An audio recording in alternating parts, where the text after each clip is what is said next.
Hi friends, ಎಲ್ಲರಿಗೂ ನಮಸ್ಕಾರ. ಬನ್ನಿ ಫ್ರೆಂಡ್ಸ್, ವಸುದೇವ ಕುಟುಂಬ ಸೀರಿಯಲಿನ ಇವತ್ತಿನ ಸಂಚಿಕೆಯಲ್ಲಿ ಏನಾಗ್ತಿದೆ ಅಂತ ನೋಡ್ಕೊಬರೋಣ. ಅದಕ್ಕೂ ಮುಂಚೆ ಯಾರೆಲ್ಲ ನನ್ನ ವೀಡಿಯೋ ನೋಡ್ತಾ ಇದ್ದಾರೆ ಫ್ರೆಂಡ್ಸ್, ಅವರೆಲ್ಲ ಪ್ಲೀಸ್ ಪುಟ್ಟದೊಂದು ಲೈಕ್ ಮಾಡಿ, ಹಾಗೆ ಫಾಲೋ ಮಾಡೋದನ್ನು ಮರಿಬೇಡಿ. ಬನ್ನಿ ಸ್ಟಾರ್ಟ್ ಮಾಡೋಣ. ಮೊದಲಿಗೆ ಫ್ರೆಂಡ್ಸ್, ಇಲ್ಲಿ ಸ್ವಾತಿ ತುಂಬ ಕಣ್ಣೀರು ಹಾಕ್ಕೊಂಡು ಮನೆ ಹತ್ರ ನಿಂತಿರ್ಬೇಕಾದ್ರೆ, ನಿನಗೇನು ಸಪ್ರೇಟಾಗಿ ಹೇಳಬೇಕಾ, ಬಾ ಟೈಮ್ ಆಯಿತು ಹೊರಟು ಅಂತ ವಂಶಿ ಹೇಳ್ತಾ ಇದ್ರೆ, ಕೋಪದಿಂದ ಬಂದು ನಿನಗೆ ಸ್ವಲ್ಪನೂ ಮನುಷ್ಯತ್ವ ಅನ್ನೋದಿಲ್ವಾ, ನಿನ್ನ ಹೃದಯ ಏನು ಕಲ್ಲಾಗಿದೆಯಾ ಅಂತ ಬೈತಿರ್ಬೇಕಾದ್ರೆ, ಅಷ್ಟಕ್ಕೂ ನಾನೇನಕ್ಕೆ ಫೀಲ್ ಮಾಡ್ಕೋಬೇಕು, ಅದು ನಿಮ್ಮನೆ ಪ್ರಾಬ್ಲಮ್ಮು, ಹಾಗೆ ನಿಮ್ಮನೆ ಸಮಸ್ಯೆನ ನೀನೇ ಸರಿ ಮಾಡ್ಕೋ, ನನಗೆ ಯಾವ ರೀತಿ ಫೀಲಿಂಗ್ಸ್ ಇಲ್ಲ ಅಂತ ಬೈತಾ ಇರಬೇಕಾದ್ರೆ, ಸ್ವಾತಿ ಹೋಗಿ ಇದನ್ನೆಲ್ಲ ನಿನ್ನ ಹತ್ರ ಹೇಳ್ತಾ ಇದ್ದೀನಲ್ಲ, ನನ್ನ ಕರ್ಮ ಅಂತ ಅಂದಾಗ, ಗೊತ್ತಿದ್ದು ನೀನು ನನ್ನ ಹತ್ರ ಹೇಳ್ತಿದ್ದೀಯಲ್ಲ, ನಾನೇನು ಮಾಡೋಕ್ಕಾಗಲ್ಲ,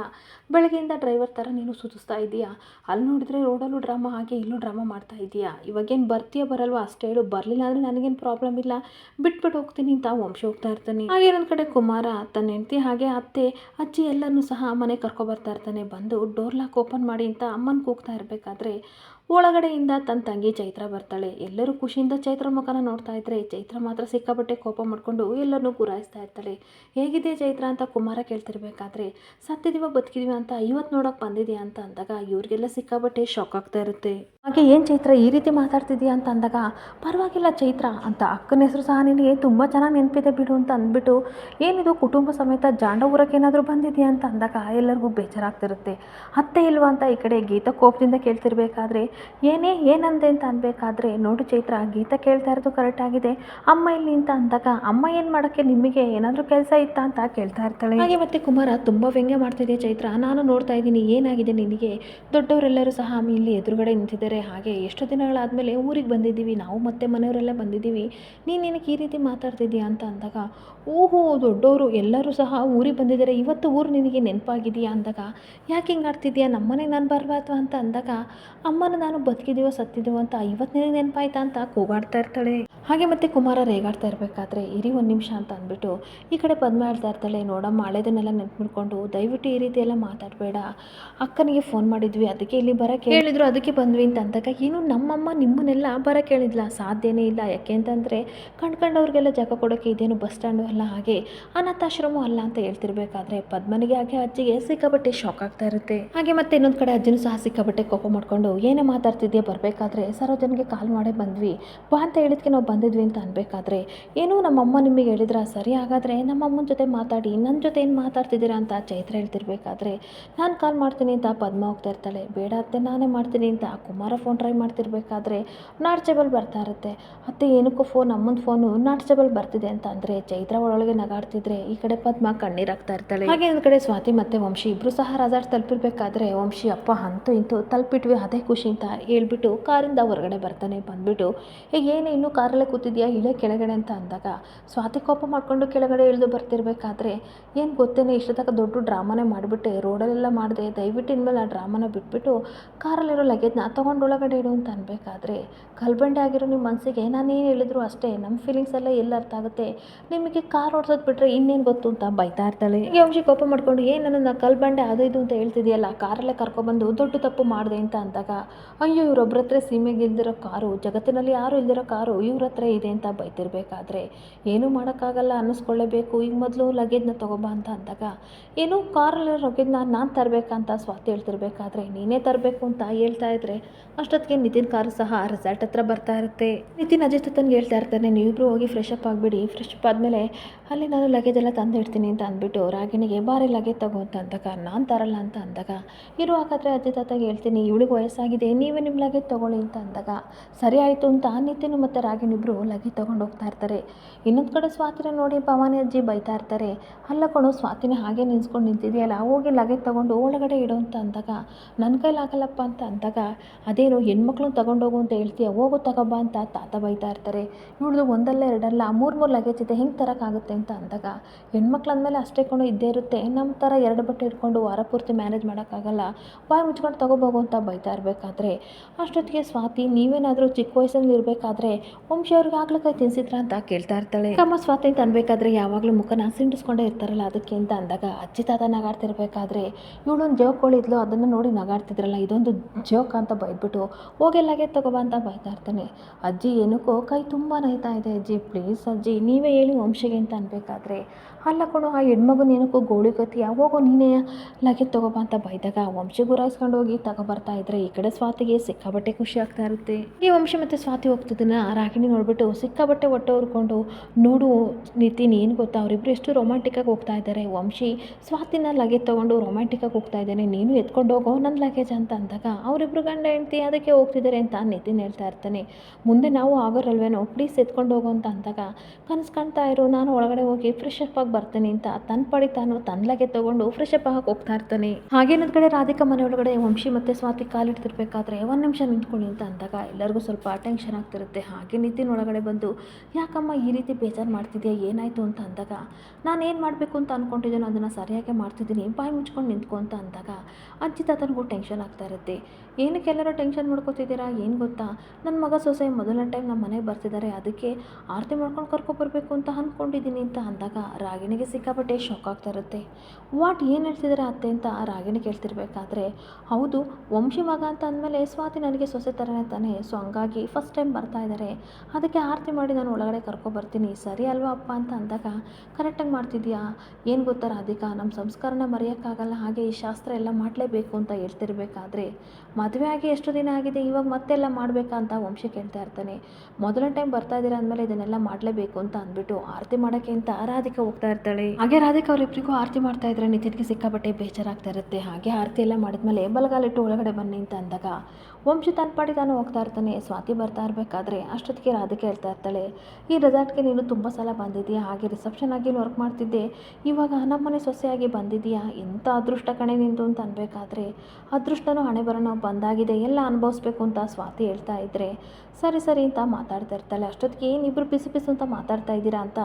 ಈ ಕಡೆ ಅಜ್ಜಿ ಕೇಳ್ತಿರ್ಬೇಕಾದ್ರೆ ಏನಿಲ್ಲ ತುಂಬ ಸಲ ಸ್ವಾತಿ ಬಂದಿದ್ದಾಳಲ್ವಾ, ಈಗ ಸೊಸೆಯಾಗಿ ಬಂದಿದ್ದಾಳೆ, ಯಾವ ರೀತಿ ಇದೆ ಎಕ್ಸ್ಪೀರಿಯನ್ಸ್ ಅಂತ ಕೇಳ್ತಾ ಇದ್ದೀನಿ ಅಂತ ಅಂದಾಗ ನಿತಿನ್ ಅಮ್ಮ ಇದೆಲ್ಲ ಬೇಕಾ, ಏನಕ್ಕೆ ಇವಾಗ ಕೇಳ್ತಾ ಇದ್ದೀರಾ ಅಂತ ಕೋಪ ಮಾಡಿಕೊಂಡು ಕೇಳ್ತಿರ್ಬೇಕಾದ್ರೆ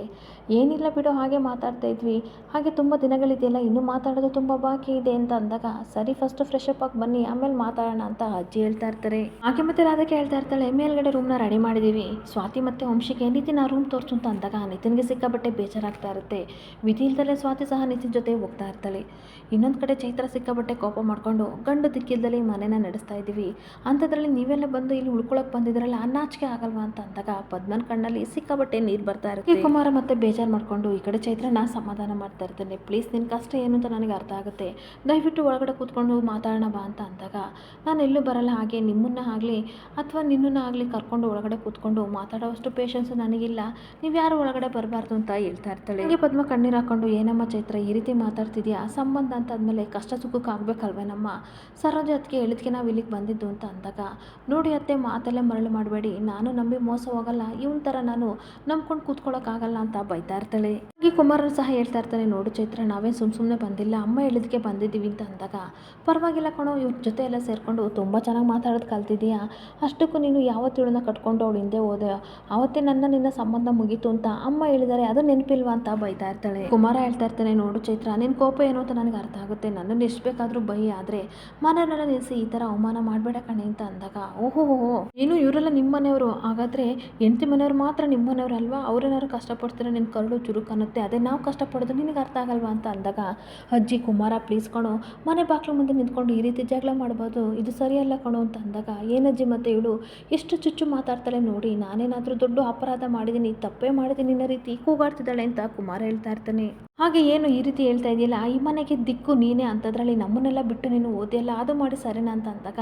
ನೋಡು ಚೈತ್ರ ಅವತ್ತಿನ ಸಂದರ್ಭ ಆ ರೀತಿ ಇತ್ತು ಅಂತ ಅಂದಾಗ ನೋಡು ನೀನು ಉಪದೇಶ ಹೇಳ್ಬೇಡ,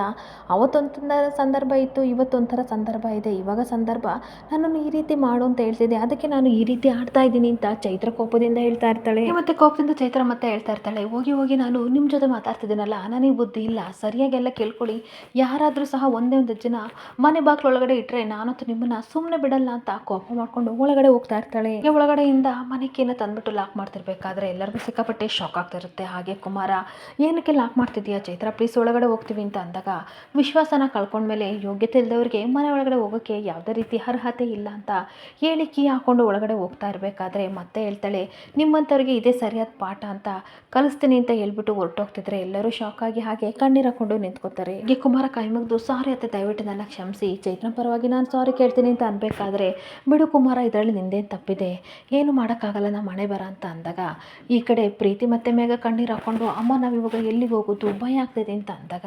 ಟೆನ್ಷನ್ ಮಾಡ್ಕೋಬೇಡ ಮಕ್ಕಳೇ, ಏನು ಗೊತ್ತಾ ಸ್ವಲ್ಪ ಹೊತ್ತಿಗೆ ಸರೋಜ ಜೊತೆಗೆ ಬರ್ತಾರೆ, ಖಂಡಿತ ಅವರು ನಮ್ಮನ್ನು ಮನೆ ಒಳಗಡೆ ಸೇರಿಸ್ತಾರೆ, ಅಲ್ಲಿವರೆಗೂ ನಾವು ಕಾಯ್ಬೇಕಷ್ಟೇ ದೇವ್ರಿದ್ದಾನೆ ಅಂತ ಕಣ್ಣೀರು ಹಾಕ್ತಾ ಇರ್ತಾಳೆ. ಹಾಗೆ ಒಂದು ಕಡೆ ರಾಧಿಕಾ ರೂಮಲ್ಲಿ ಒಬ್ಬಳೇ ಯೋಚನೆ ಮಾಡ್ತಾ ಇರ್ತಾಳೆ, ನನ್ನ ಮಗ ನನ್ನ ಜೊತೆ ಬಂದ ಅಂತ ಖುಷಿ ಪಡ್ಲು ಅಥವಾ ಇವಳು ಬಂದು ಇಲ್ಲೇ ಒಕ್ಕರಿಸ್ಕೊಂಡಿದ್ದಳು ಅಂತ ಸಂಕಟ ಪಡ್ಲು ಒಂದು ಗೊತ್ತಾಗ್ತಿಲ್ಲ, ನನ್ನ ನೆಮ್ಮದಿ ಎಲ್ಲ ಹಾಳಾಗ್ತಿದೆ ಅಂತ ಅನ್ಬೇಕಾದ್ರೆ ಅಷ್ಟೊತ್ತಿಗೆ ರಾಗಿಣಿ ಬರ್ತಾಳೆ. ಬಂದ್ಬಿಟ್ಟು ಏನತ್ತೆ ತುಂಬ ಖುಷಿಯಿಂದ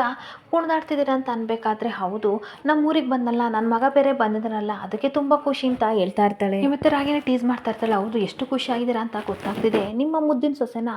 ಗ್ರ್ಯಾಂಡಾಗಿ ವೆಲ್ಕಮ್ ಮಾಡಿ ಮನೆಯೊಳಗೆ ಕರ್ಕೊಂಡ್ರಲ್ಲ ಅಂತ ಅಂದಾಗ ನಿನಗೇನು ಕಾಣಲ್ವಾ ರಾಗಿಣಿ, ನಾನು ಸ್ವಾತಿ ಜೊತೆಗೆ ವಂಶಿನೂ ಸಹ ವೆಲ್ಕಮ್ ಮಾಡಿ ಕರ್ಕೊಂಡಿದ್ದು ಅಂತ ಅಂದಾಗ ಹೌದು ಹೌದು ನಿಮ್ಮ ಮುದ್ದಿನ ಸೊಸೆ ಅಲ್ವಾ ಕರ್ಕೊಳ್ಳೇಬೇಕು ಅಂತ ಹೇಳ್ತಾ ಇರ್ತಾಳೆ. ಮತ್ತೆ ಟೀಸ್ ಮಾಡ್ತಾ ಇರ್ತಾಳೆ, ಅಲ್ಲ ಅತ್ತೆ ನಿಮಗೆ ಅಷ್ಟು ಗೊತ್ತಾಗಲ್ವಾ, ಈ ಕಡೆ ಸ್ವಾತಿನು ಮತ್ತು ನಿತಿನ್ ಎಷ್ಟು ಡೀಪಾಗಿ ಲವ್ ಮಾಡ್ತಿದ್ರು ಅಂತ ಗೊತ್ತು, ಅಂಥದ್ರಲ್ಲಿ ಈಗ ಅವರಿಬ್ಬರು ಮದುವೆ ಆಗಿದ್ದಾರೆ, ಈಗ ಒಂದೇ ರೆಸಾರ್ಟಲ್ಲಿ ಬೇರೆ ಇದ್ದಾರೆ, ಹಳೆದೆಲ್ಲ ನಿತಿನ್ಗೆ ಅಷ್ಟಕ್ಕೂ ವಂಶಿ ಮತ್ತು ಸ್ವಾತಿ ರಿಲೇಷನ್ಶಿಪ್ ಅಷ್ಟಕ್ಕಷ್ಟೇ ಅಂದಮೇಲೆ ಮತ್ತೆ ಏನಾದರೂ ನಿತಿನ್ನು ಸ್ವಾತಿನ ಲವ್ ಮಾಡಿಬಿಟ್ರೆ ಏನು ಮಾಡ್ತೀರಾ ಅಂತ ಕೇಳ್ತಾ ಇರ್ತಾಳೆ. ಹಾಗೆ ಟೆನ್ಷನ್ ಮಾಡಿಕೊಂಡು ರಾಧಿಕೆ ಹೇಳ್ತಾ ಇರ್ತಾಳೆ, ಹಾಗೆಲ್ಲ ಆಗೋಕ್ಕೆ ಸಾಧ್ಯ ಇಲ್ಲ, ನಾವೆಲ್ಲ ಜೊತೆ ಇರ್ತೀವಿ ಅಲ್ವಾ ಅಂತ ಅಂದಾಗ ನೀವೇನೇ ಹೇಳ್ಬೋದು ಅತ್ತೆ, ಆದರೆ ಸ್ವಾತಿ ಮನಸ್ಸಲ್ಲಿ ಏನಿದೆ ಅಂತ ಗೊತ್ತಿಲ್ವಲ್ಲ ಅಂತ ಹೇಳ್ತಿರ್ಬೇಕಾದ್ರೆ ಇವಳಿಗೆ ಸ್ವಲ್ಪ ಟೆನ್ಷನ್ ಆಗ್ತಾ ಇರುತ್ತೆ. ಅಷ್ಟೊತ್ತಿಗೆ ಪಶುಪತಿ ಕಾಲ್ ಮಾಡ್ತಾ ಇರಬೇಕಾದ್ರೆ ಅಪ್ಪ ಕಾಲ್ ಮಾಡ್ತಿದ್ದಾರೆ ಅಂತ ಹೇಳ್ತಾ ಇರ್ತಾಳೆ. ಅತ್ತೆ ಅಪ್ಪ ನಿಮ್ಮ ಜೊತೆ ಮಾತಾಡ್ಬೇಕಂತ ತಗೊಳ್ಳಿ ಅಂತ ಅಂದಾಗ ಹೇಳಿ ಪಶುವಣ್ಣ ಅಂತ ಅನ್ಬೇಕಾದ್ರೆ ಏನು ರಾಧ ತಂಗಿ ಈ ಕಡೆ ಸ್ವಾತಿಗೂ ವಂಶಿಗೂ ಅದ್ದೂರಿಯಾಗಿ ನೀನು ವೆಲ್ಕಮ್ ಮಾಡಿ ಮನೆಯೊಳಗೆ ಕರ್ಕೊಂಡಂತೆ ಅಂತ ನಾಗಾಡ್ತಿರ್ಬೇಕಾದ್ರೆ ನೀವೊಬ್ಬರು ಸುಮ್ಮನೆ ಇರಿ, ಅಪ್ಪ ಅಮ್ಮ ಜೊತೆಗಿದ್ರಲ್ಲ ಅವ್ರು ಕಣ್ಣರ್ಸೋಕ್ಕೆ ಈ ರೀತಿ ನಾಟಕ ಆಡಿದೆ ಅಂತ ಹೇಳ್ತಾ ಇರ್ತಾರೆ. ನನ್ನ ಬಗ್ಗೆ ನಿಮಗೆ ಗೊತ್ತಿಲ್ವಾ ಅಂತ ಅಂದಾಗ ಅಲ್ಲ ನಿನ್ನ ಬಗ್ಗೆ ನನಗೆ ತುಂಬ ಚೆನ್ನಾಗಿ ಗೊತ್ತು, ನಾಳೆ ಅಪ್ಪ ಅಮ್ಮ ಬೇಜಾರು ಮಾಡ್ಕೋತಾರೆ ಅಂತ ಅಂದ್ಬಿಟ್ಟು ನಿತಿನ್ ಸ್ವಾತಿ ಲವ್ ವಿಷಯ ಗೊತ್ತಾದ್ಮೇಲೆ ಮದುವೆ ಮಾಡು ಅಂತಂದರೆ ಮದುವೆ ಮಾಡ್ತೀಯ ಅಂತ ಅಂದಾಗ ಸಿಕ್ಕಾಪಟ್ಟೆ ಕೋಪ ಮಾಡಿಕೊಂಡು ಆ ರೀತಿ ಅವರಿಬ್ಬರಿಗೂ ಮದುವೆ ಮಾಡ್ತಿದ್ರೆ ಯಾವತ್ತೋ ಮಾಡ್ತಿದ್ದೆ, ನೀವೇನು ಅನ್ಕೊಂಡಿದ್ರೆ ನನ್ನನ್ನು ಅಂತ ಬೈತಾ ಇರ್ತಾಳೆ. ಮೊದಲು ಅದಕ್ಕೊಂದು ಸೊಲ್ಯೂಷನ್ ಹುಡುಕು, ನಿನ್ನ ಹತ್ರನೇ ಇದೆ, ಅದನ್ನು ಯೋಚನೆ ಮಾಡು, ಇವಾಗ ಫೋನ್ ಇಡ್ತೀನಿ, ಜರ್ನಿ ಮಾಡಿದರೆ ಅರೆಸ್ಟ್ ಮಾಡಿ ಅಂತ ಪಶುಪತಿ ಹೇಳ್ತಾ ಇರ್ತಾನೆ. ಮತ್ತೆ ರಾಗಿಣಿ ಹೇಳ್ತಾ ಇರ್ತಾಳೆ, ನೋಡಿ ಅಪ್ಪ ಹೇಳಿದ ಮಾತು ಕೇಳ್ಕೊಂಡ್ರಲ್ವಾ, ಅವರಿಬ್ಬರು ದೂರ ಆಗಬೇಕು ಅಂತಂದರೆ ಮೊದಲು ನನಗೂ ನಿತಿನ್ಗೂ ಮದುವೆ ಮಾಡಿಸಿ, ಇಲ್ಲ ಅಂತಂದರೆ ಗೊತ್ತಲ್ವಾ ಅಂತ ಅನ್ಬೇಕಾದ್ರೆ ಇವರಿಬ್ಬರು ನನ್ನ ಹೊಟ್ಟೆ ಉರ್ಸೋಕ್ಕೆ ಹುಟ್ಟಿದರೆ ಖಂಡಿತ ಇವಳಿಗೆ ನನ್ನ ಮಗ ಕೊಟ್ಟು ಮದುವೆ ಮಾಡಲ್ಲ ಅಂತ ಸ್ವಾತಿ ರೆಸಾರ್ಟಲ್ಲಿ ಕೂತ್ಕೊಂಡು ತನ್ನ ಫ್ಯಾಮಿಲಿ ಬಗ್ಗೆ ಯೋಚನೆ ಮಾಡ್ತಿರ್ಬೇಕಾದ್ರೆ ವಂಶ ಬರ್ತಾನೆ. ಅಲ್ಲ ಬಂದಿರೋದು 3 ದಿನಕ್ಕೆ ಎಷ್ಟೊಂಥರ ಲಗೇಜ್ ತಂದಿದೆಯಲ್ಲ, ನಿನ್ನನ್ನು ಅರ್ಥ ಮಾಡ್ಕೊಳ್ಳೋಕ್ಕಾಗಲ್ಲ, ನಿನ್ನನ್ನೆಲ್ಲ ನೀನು ಇಡೀ ಫ್ಯಾಮಿಲಿನ ಅರ್ಥ ಮಾಡ್ಕೊಳ್ಳೋಕ್ಕಾಗಲ್ಲ ಅಂತ ಅನ್ಬೇಕಾದ್ರೆ ನನ್ನ ಫ್ಯಾಮಿಲಿ ಬಗ್ಗೆ ಮಾತಾಡಬೇಡ ಅಂತ ಅಂದಾಗ ತುಂಬ ಕೊಬ್ಬಿದೆ ನಿಮ್ಮ ಫ್ಯಾಮಿಲಿ ಜನಕ್ಕೆ ಅಂತ ಹೇಳ್ತಾ ಇರ್ತಾನೆ. ಕೈ ತೋರಿಸಿ ಈ ಕಡೆ ವಂಶಿಗೆ ಸ್ವಾತಿ ಮಾತಾಡ್ತಿರ್ಬೇಕಾದ್ರೆ ಕೈಯೇ ಮುರಿದು ಬಿಡ್ತೀನಿ ಈ ರೀತಿ ಮಾತಾಡಿದ್ರೆ ಅಂತ ವಂಶಿ ಬೈತಿರ್ಬೇಕಾದ್ರೆ ಸರಿ ಅದೆಲ್ಲ ಬಿಟ್ಟಾಕು, ಲಗೇಜ್ನ ತೆಗ್ದಿಡು, ನಾನು ರೆಸ್ಟ್ ಮಾಡಬೇಕು ಅಂತ ಹೇಳ್ತಾ ಇರ್ತಾನೆ. ತೆಗಿಯಲ್ಲ ಏನ್ರಿ ಮಾಡ್ತೀರಾ ಅಂತ ಅಂದಾಗ ಸ್ವಾತಿ ಲಗೇಜ್ನ ತೆಗೆದು ಕೆಳಗೆಸ್ದಾಗ ಅವರಪ್ಪ ಹಾಗೆ ಫ್ಯಾಮಿಲಿ ಫೋಟೋ ಬಿದ್ದುಬಿಡುತ್ತೆ. ಅದನ್ನು ತೊಗೊಂಡು ವಂಶಿ ನೋಡ್ತಾ ಇದ್ರೆ ಆ ಫೋಟೋನು ಸಹ ಇವಳು